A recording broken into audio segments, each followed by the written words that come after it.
Hey everyone, welcome to Princess of Gay. I'm your host Connie, and today we are here with another episode, specifically episode 9 of Total Drama The Ridonculous Race. So last time we had, as usual, quite a lot going on.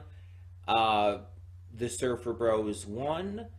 The mother told her daughter that she kind of sucks ass, that she's kind of a bitch. And the gym couple broke up, seemingly, at least for now. A lot of shit went down, and a lot of, I guess you could say, the status quo was changed with the various teams. But it wasn't an elimination challenge, so the gym couple were the ones who came in last, but even despite their breakup and everything, they did not go home. Now, last time we had a non-elimination, the vegans were narrowly saved by that, but the very next week they went home. So is it going to happen the same way again here? Will the gym couple go home this week in the same manner, especially because they'll probably be arguing and fighting the entire time? Or will they somehow continue on? I guess we'll see. So we're just going to get this started and hope for the best. Yeah. When the screen fades to black, pause this redirect and go to the description below. Follow the link to the reaction, and after you watch it, come back here to the redirect and resume play. Because after it fades to black, then fades back in, everything from that point forward will be my afterthoughts and will contain spoilers to the episode. So, that being said, thank you so much for tuning in, and I will see you at the reaction. And we are back, and we'll begin with spoilers in 3, 2, 1, now. So, I think the alliance has been forged. Noah and Owen are aligned with the sisters. And it's very clear that the one sister, I can't remember her name, is very much developing feelings for Noah as well. It's mutual at this point. And you know what? Fair enough. Fine, whatever. As long as it stops her from being an asshole to her sister, I'm good with it. So there's certain teams we obviously don't get a lot from this episode because, again, that's always going to happen. But a big team that we do get a lot from is the team that ends up going home, and that is the mother-daughter duo.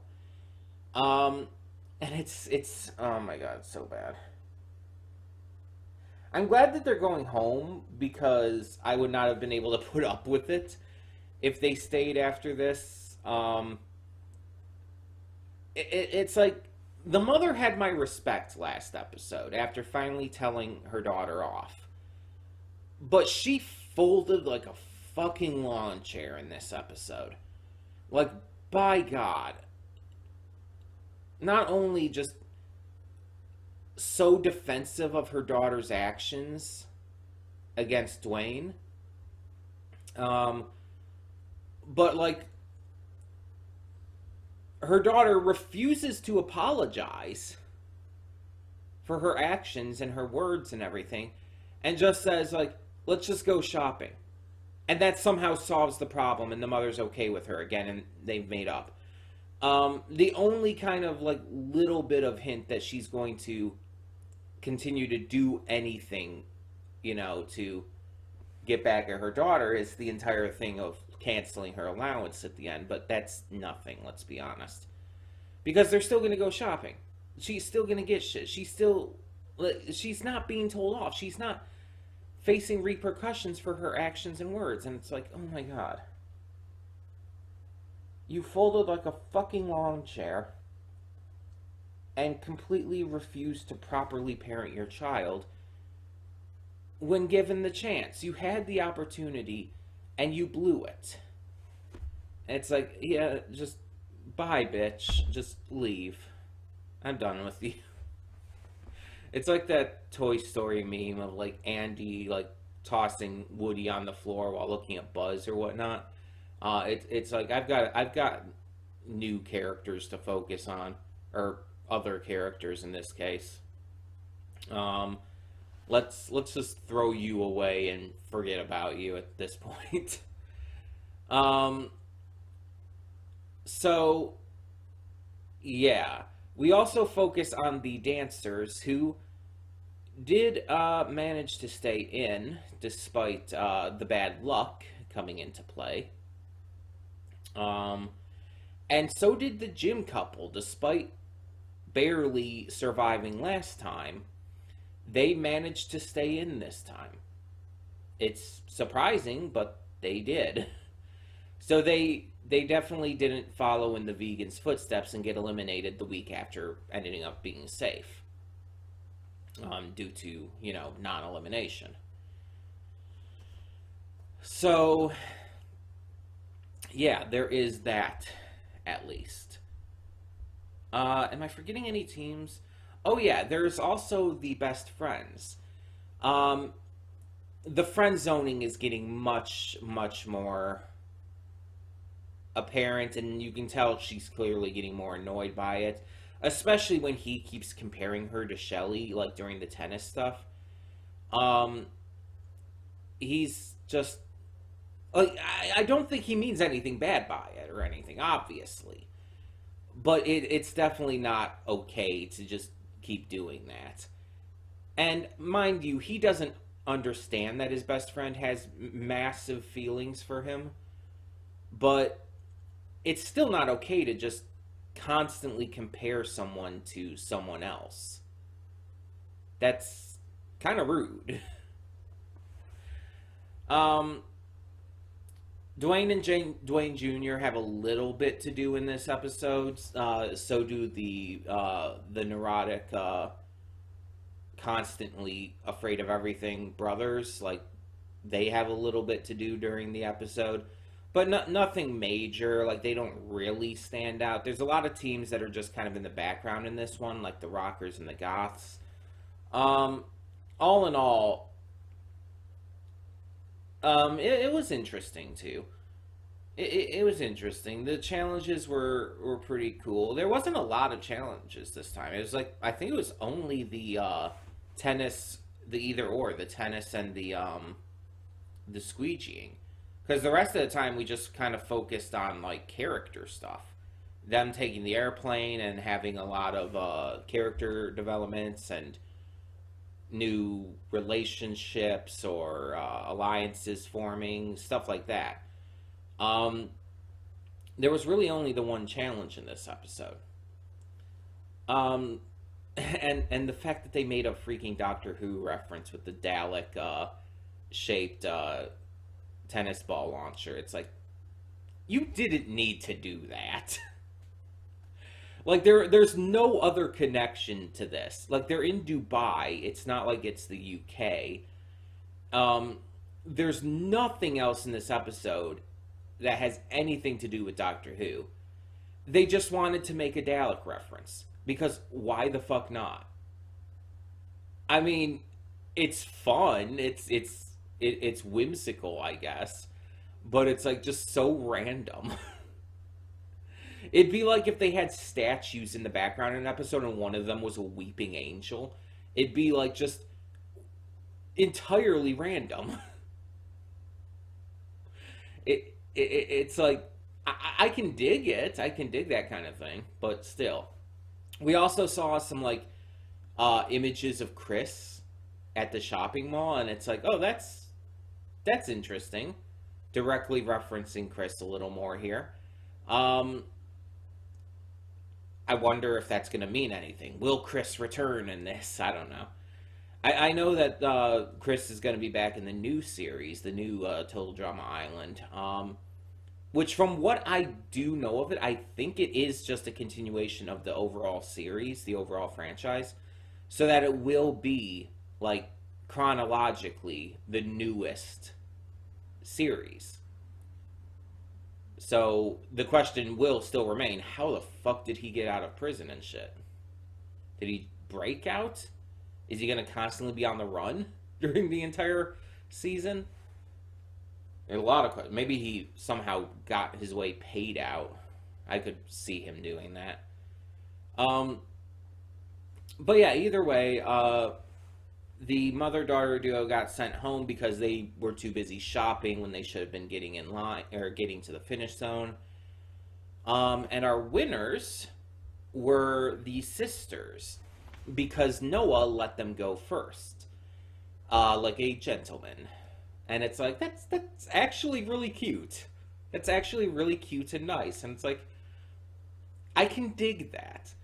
And he also did make a very valid point too. This isn't for the $1,000,000 at the moment. They can handle being second. That's not really that big of an issue. Letting them go first, letting them be the winners of the challenge and everything, it doesn't really hurt them. It doesn't really hurt him and Owen at all. It just allows the girls to win. That's pretty much it. It's one spot behind. It's not a big deal. unless unless in the next challenge the winners get like some kind of special thing like immunity or something, then it would make a little more of a difference. But even so, I don't think Noah would regret it. I think Noah is fully on board with his decision. And you know what? I stand behind that. I think that's cute. I think that's nice. I think Noah's really doing well here. I think this relationship will be good for him, and I kind of hope that the ship sails. I kind of do. I think it will. I think it'll work. And hell, again, it might make the sister be much nicer to her younger sister, who I want to say the younger sister's name is Kitty. I can't remember the older sister's name at all. There are just so many characters, it is so hard to remember all of their names. I think the Goths are Ennui and Crimson, if I remember right, because I looked up their names before, because I wanted to know them. I think that's their names. Dwayne and Dwayne Jr. are easy just because of the junior aspect. Owen and Noah are easier because I know the characters a lot more. They've been in this before. I remember Jeff, but I don't remember his friend's name. And then there's like characters who I'll just randomly remember their names, and it's just like, but most of them I don't remember. I just don't. So I tend to refer to them all the time by like what they are, basically.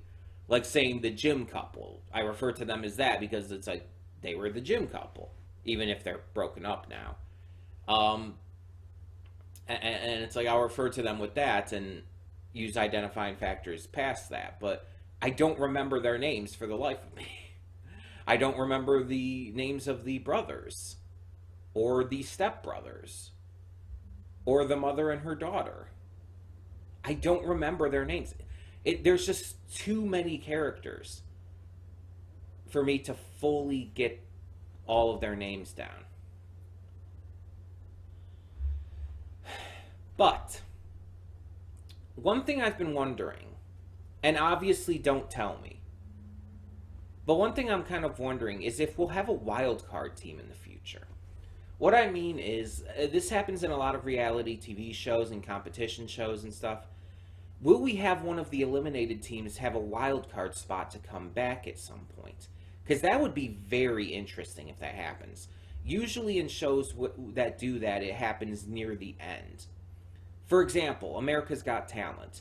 America's Got Talent will usually bring a wild card into the finals.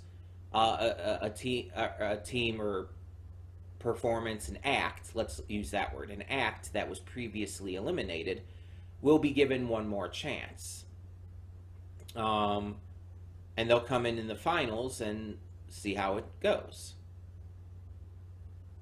So I'm wondering if they're going to do something similar here, if we'll have a wild card team come back. That would be pretty interesting. And I wonder, is it just going to be, like, in terms of in-universe, is it just going to be chosen at random?